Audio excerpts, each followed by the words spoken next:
Welcome to the lecture series on object-oriented analysis and design. In the last two lectures, we have been looking at a very interesting way to develop software which keeps the focus on the business. Until then, what we call traditional has been focused first on how to get what we need to do on the machine first from the context of a business. In the process, what was happening is that we were coming out of the context where this particular piece of software which is nicely working on a machine should actually work with the people who actually want to use it. So, from the business context to a developer context is what we have been trying to do most of the times, and that appeared to be better for the simple reason that we will not be bothering too much about the details. The strength of any method is also its weakness. So, if we are not looking at too many details and we keep on abstracting, it is true that we will see so many commonalities, so many people who want to do the same thing, a generosity that builds further, a generosity that makes us look at more complexity to make sure that the investment gives better dividends, better returns. As we start doing this exercise, we understand that first we have completely become independent of the place, the business where our work has begun as software developers. Second, we have completely given an abstract way of looking at any number of different domains, any number of multiple stakeholders. Stakeholder is a much later idea. We began with what is called a customer, then became the next step customers. It is not enough to talk only about the customer, you have to talk about the customers. Very soon, as we have seen in one of the slides, the iterative process which is so nice for internet programming and development on the web has also created this idea saying that it is not merely the customer who is actually interacting, but the customer is passing it on to so many other people, the customers. So, now it became a bigger difficulty saying that who are all the people who are actually associated with using this, it becomes a difficult case. So, these are the reasons. One, there is something innate in the human user. Second, we are not too sure who exactly are the users. So, we created this term called stakeholders, most dominant stakeholders. These are the people who are likely to influence our work and get influenced by our work. There need not be a comprehensive list of stakeholders, multi-stakeholders. What were we banking on? Extendability. Everything should be extendable. Today we are seeing that your browsers, for example, they were not geared up for so many things, but suddenly you will get one message, an extension for this browser in this direction is there, will you want to extend it? If you say OK, the browser gets an extension. Today the pieces of software are all made in a manner where it is not merely the change, the plasticity or the volatile requirements, it is extendability, extendable software, depending on what is the kind of a stakeholder context that you are talking about.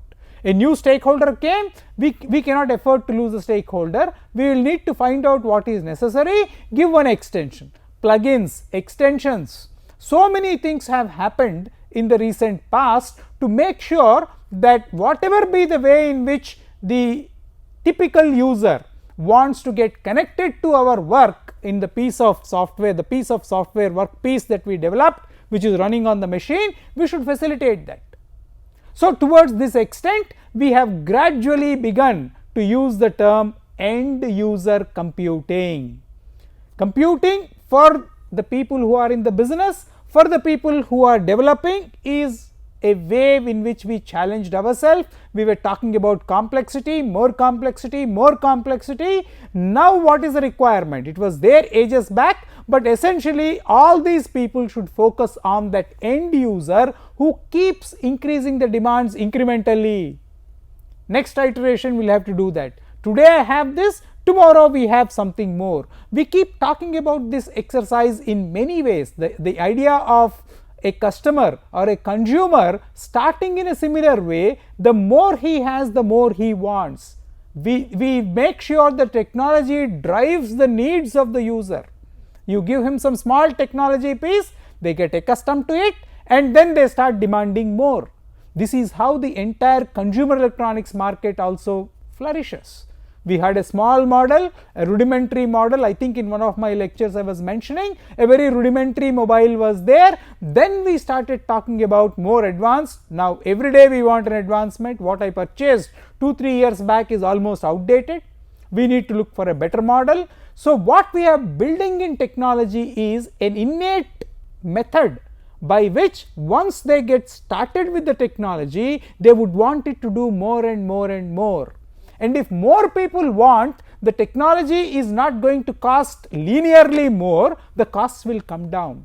Please take a look at how the PC costs have come down. At a time when I purchased my first PC, it was a fortune, a lakh of rupees.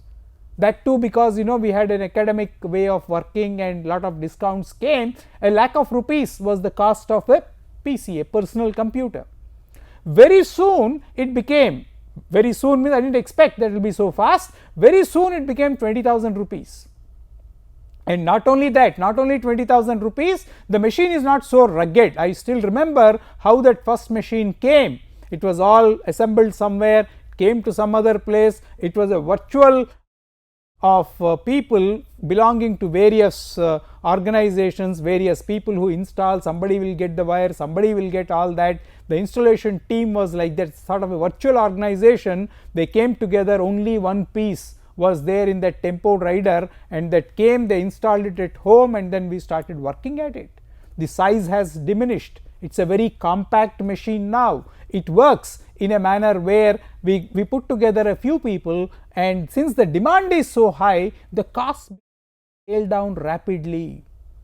So there is something innate in that technology once it becomes tangible. Therefore, there is an innate urge in all of us to talk about tangible things first. We should talk about tangible things, because once they become tangible, the end users catch on very quickly. Yes, it relates to them very quickly. The abstraction is more for the business. We started talking about business, business development manager, project manager. There are so many such nice ideas which we spoke about. What catches on is something which is like this. Innovation is to understand that there is a business. What is the development that we want to focus on? Development. This is the core concern which we have been having all along. The development should first relate to the business. How will it relate? Only when we are talking about a development in this term, business to operations. They have a better sense of talking about a skill set. They have a better sense of talking about deployment. They have a better sense of operations and excellence, because that is their business.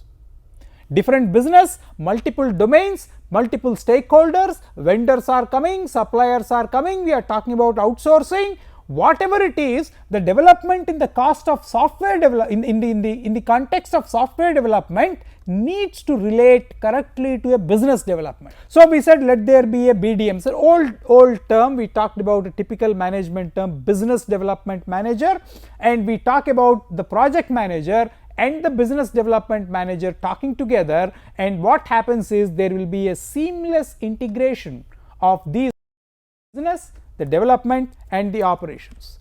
How do we put this across? How do we put this across into the big picture that I have painted very quickly? Multiple stakeholders, changing stakeholders, the idea of end user computing, which is always growing. We never expected that so many PCs are necessary. When the first report on computers was presented, the entire United States was estimated to need only 5 computers. We can't believe it. Some years back, that's not too far in the history of engineering and technology. The software engineering is just beginning, let's say in 68, 78, 88, 98, hardly 50 years. 50-60 years is not such a big span in the history of technology progress. We have seen many engineering disciplines that have matured in hundreds of years. It takes hundreds of years to mature engineering, because most of the engineering disciplines began as crafts first. For a craft to become an engineering discipline, it takes time, it has to mature. So what we have done therefore is we found a way of bridging the gap between the business development and the project manager, business development manager and the project manager, by agreeing that we will have requirements, but requirements are not likely to be frozen and then everything else is a change request. Everything else changes. New stakeholder came, it is a change, it is an extension. A new stakeholder wants something, we will see if it is there. A new device came, it is just locating the device driver and getting it done. We are now talking about operations at the device level. DevOps is something which is catching on. So, in all these cases, what we want to understand first is the requirements are there, the requirements are very much volatile. Even today it is true that 70% of the requirements are going to change by the time we reach the deployment phase. However, we are not telling that we will start with this requirement, keep going on, everything else is a change request. Talk about change impact analysis, talk about whether it is costing more, costing less, costing more time, in the sense of taking more time, both cost and time have to increase, or no cost. We say that is not possible. It's very difficult to tell not possible because of the strength of our way of working. So, therefore, what we have done is we have used these ideas which are so nicely couched in a paradigm shift called object oriented analysis and design, and started banking on a simple idea called use case that reflects all these things very clearly. By saying so, it is not necessarily the ultimate.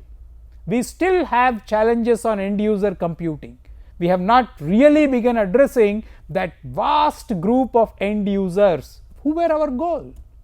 So, we are still talking about building bridges between what we called business development and program manager who talks about software development, and then try to connect it to operations. There must be a one-on-one correspondence with the business development manager and the way we talk about the program manager who is looking at the software development. So, the FURPS, functionality, usability, reliability, performance, supportability, design constraints, operating systems, environments, compatibility, application standards, legal and regulatory requirements, Federal Communication Commission, Food and Drug, these are simple ideas. We have always been talking about interdisciplinarity, bringing in so many things. Whether we like it or not, there are certain things which we will have to take care. We have to understand that there are legal and regulatory requirements, particularly because we have been telling that software is not visible until the end, until the fag end. We do not have a way of showing that great visibility, and when it starts working, well, it is something which is almost short of black magic. So, what we have done is we have created some good HR policies. HR walked in very late because software was not meant for human beings first. Whatever we called is our job was a program or a piece of software that has to go to the machine. So, HR walked in a little late, human resource portfolio walked in a little late into the software development teams, and then what we have been talking about is an outlook that is necessary in all these cases. The use case is a good idea. Use case driven will shift the focus of the business into requirements via the project manager. So, there is a better control right at the top, and what is more important is we have better ways of building it because we have a new paradigm called object oriented analysis and design. Again, it is not a magic solution, it is not a silver bullet, but object oriented analysis and design has been promising that it will take care of a larger complexity than what we could take care of so far. It gives larger flexibility, it gives larger plasticity, it gives good scalability. In terms of all these things are good, all the FURPS is good. However, the most difficult aspect, object identification and design. So, use case has come to stay, use case has been very productive because very quickly we relate at the top level, and it talks about deployment. Very soon as we have progressed, we have seen that a use case will have a name, precondition, postcondition, and then we talk about extension points. Every use case can be extended. Each path through the use case is a use case scenario. It gets into the nicer diagrams, other diagrams. It relates well, and then as we said, it becomes a very simple big picture now, because we want to talk about types of users and what they want to do with the system. Again, whatever we have identified as types of users are what we think will be the types of users. It is not necessarily true that they are the only users. What is the solution? Extendability. Tomorrow somebody else will come, the security guard in the building will come. So that is how it is. Use cases versus declarative statements, it is traditional. What we have seen is the fact that use cases give you a very structured way of saying that you please address this. Once you address this, it automatically tells what else it will connect to. It is not that we are putting dozens of requirements together in the sequence where we think are freezable requirements. Yes, this is a requirement. Editing the document, formatting the document, structuring the document, these by themselves have been serious challenges which we were not able to come up with. Benefits of use cases: simple enough that everyone can understand them, greatly aid communication, give a concise view of what the system must do for its users and stakeholders, clearly defines the boundaries of a system, facilitate agreement with customers, users and stakeholders, places requirements in context, use cases, actors, helps, captures workflow. That is what is essential. Each time when we talked about engineering, we have been saying that engineering disciplines, it is easy to identify a task and task people with the task. If I know precisely that this particular object has to be picked from here, placed here, the task becomes obvious. That is a task. In whatever functionality which I am talking about, this is a task. We are finding it very difficult to scale down to the tasks from the requirements phase. Requirements phase pushes each one of us to more and more abstraction. So, when we are trying to task, it becomes very difficult. A set of tasks will define a work breakdown structure. A good work breakdown structure will tell us what are the critical paths, what should be ensured, what is a must do requirement. Not only that, if something is going wrong, we should know where to break down. It is absolutely essential. We should know where to curtail the progression of that work, cannot simply go out of control. So, we have been talking about the way in which we engineer, saying that it should have a work breakdown structure. Defining that work is very difficult. Each time we tried, the work is difficult, and therefore, we took recourse once again to the same idea called functionality, and our work gets defined in terms of what are called function points, not merely the raw lines of control, lines of code. It is not the raw lines of code, but it is a functionality, a function point. If you are developing this many function points, this is equivalent to this much of work done. So, we are not able to scale down to the task level to tell specifically step by step this must be executed. It is not like that, not yet like that. We need to do that. However, we are still at the function point level. As I mentioned in one of the earlier slides, please do look at it. We have not lost focus on functionality in this method. It actually accentuates that need for functionality, and we can find out what is the work. But we are not talking about a work breakdown structure, but use case tells you the workflow. Well, at this point in time, I am expecting another what is it called, powder model brand which is here. It will take time, that I know, but the work can go. I am using this powder model, another powder brand, so many other things are there. A case in point, I know that it is here. If I am quite okay with that, I will keep it here and then go ahead using it. If I am not okay with that, I will tell I will wait for some time, let the other brand come. What is it that I am talking about? It is not a work breakdown structure, but an option for the user to control the flow as it comes. We tried this in another paradigm called event driven architectures, event driven programming. It is a new paradigm. what we said was there are 10 things I can do, 10 windows are open. One of the paradigms which we discussed in the earlier lectures is event driven programming. So what we did was there will be 10 windows, whichever window I think is executable now, I will do that. So from a work breakdown structure which the end user must understand, everybody who wants to use must understand, we have moved it over to what is called a workflow, and use cases indicate very clearly that it is going to flow. It is like this, and therefore what is it that we are interested in? It captures a workflow, it gives the end user or stakeholder straight away the options. These are the options you have, schedule them. We spoke about this very early in functional programming paradigm, where you have to do 20 things in a given day, and the whichever sequence you make will happen. But then functional programming became very nicely usable and applicable, correctly fitting into the context of artificial intelligence. At that time it was a great idea which was fueling artificial intelligence. In theory we are not doing much, however we are not talking about a list of things, we are talking more about a functionality. That is that's a concern here. It is functional programming, but it is a different paradigm.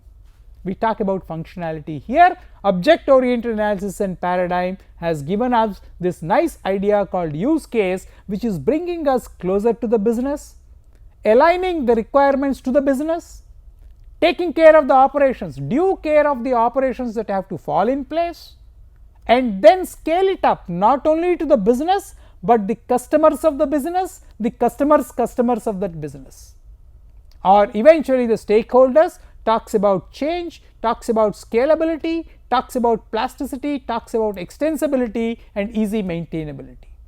So these are the simple advantages, and as you see in this picture, test, implementation, analysis, requirements, business modeling, everything is done. What we have done here more importantly is what is called traceability. The requirements driven flow charting is like this, it flows down like this, and from here we see the bottom up objects very clearly. When it is requirements driven, we see how to build it further very easily. So we said we may not be able to talk about requirements driven, why not talk about test driven? First thing, we got this, we will test it whether it is fitting it right on the top or not. How do we do that is a big question mark.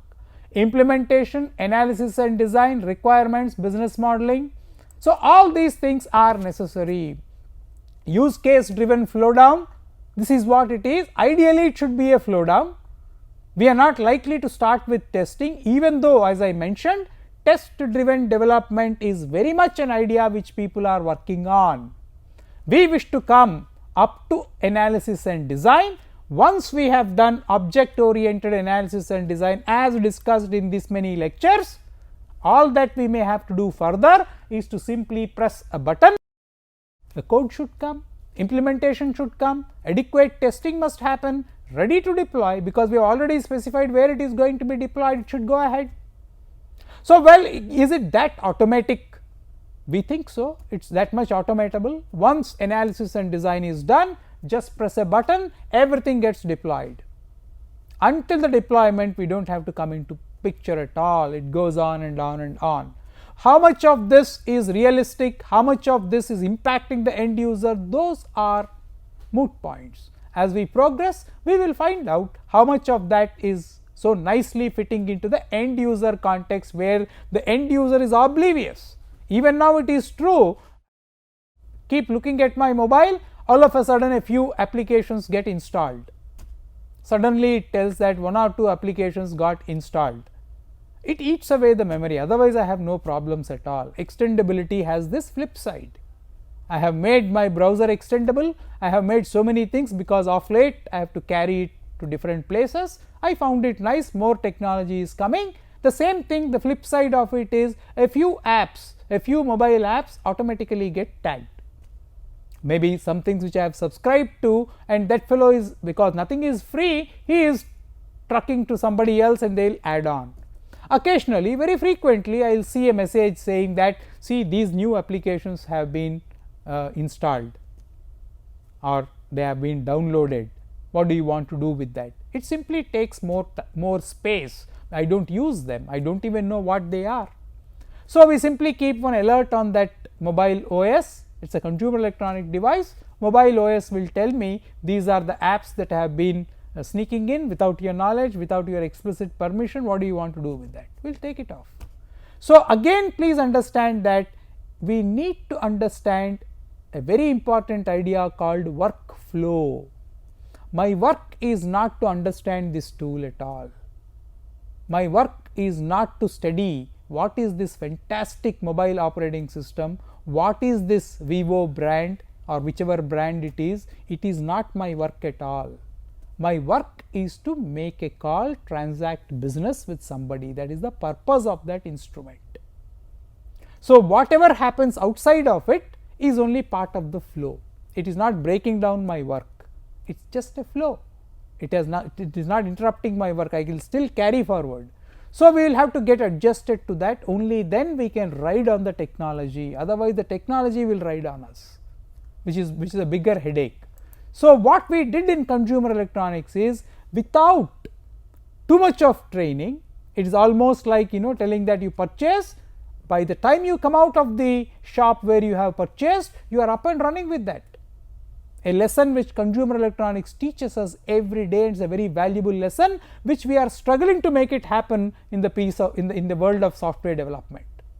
It should be like that, the moment you say install, it should be installed, it is up and running. Till today we are not yet in that level. We have a success rate which is 36%, and we do spend lot of time even in the deployment phase, maintenance phase, we are not able to cut out all those costs. But then as we progress, we will understand that there are so many things in the end user world which are fitting into the workflow. It is a part of the exercise. As we keep telling, there are so many things in our life which are necessary evils, we will have to live with them. They are necessary and it causes some hardships, but we have to go through that because the overall advantage is very high. Imagine what would have happened if that mobile instrument is not there. Well, we had difficulties. If you ask me, I will tell 2-3 advantages of those days when the mobile phone was not there with me. I am not experiencing those advantages anymore.